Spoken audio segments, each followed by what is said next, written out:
And finally tonight, Hollywood's timeless queen of glamour. After 6 decades, the mere mention of her name still turns heads.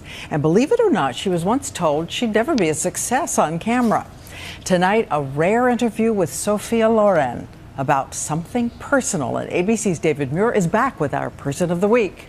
It was the walk that turned heads around the world. Sofia Loren in the gold of Naples 1954. She was barely 20.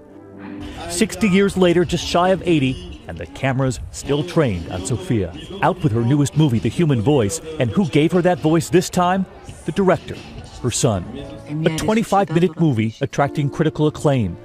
A woman who tries to hold on to a lost love. All these years later, it's hard to believe someone once told this world beauty she was unfit for the camera. Her first screen test. He said that my nose was too long, my mouth was too big, and it was impossible. I was not photogenic. Not photogenic, they told her, but audiences would decide otherwise. Good evening, Mr. Donatella. Holy jumping cow. Her list of leading men? Well, there were a lot. Marlon Brando, Frank Sinatra, John Wayne, Cary Grant. Very handsome, and he was very funny. Very, very funny.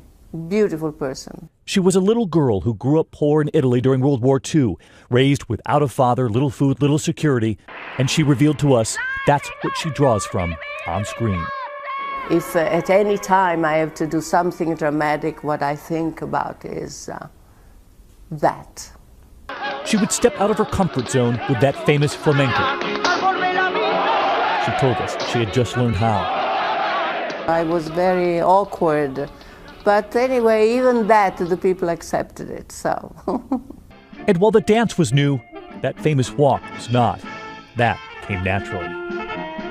I always walk like that, always, since I was born. It's my mother's walk. You walk with the dignity, you walk like you own the world.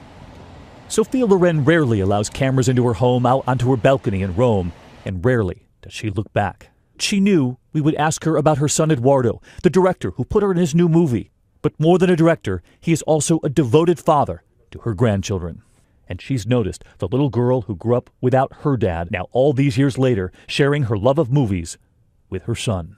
And now with this little great film that I did with my son, I have what I always wanted. And so we choose Sofia Loren.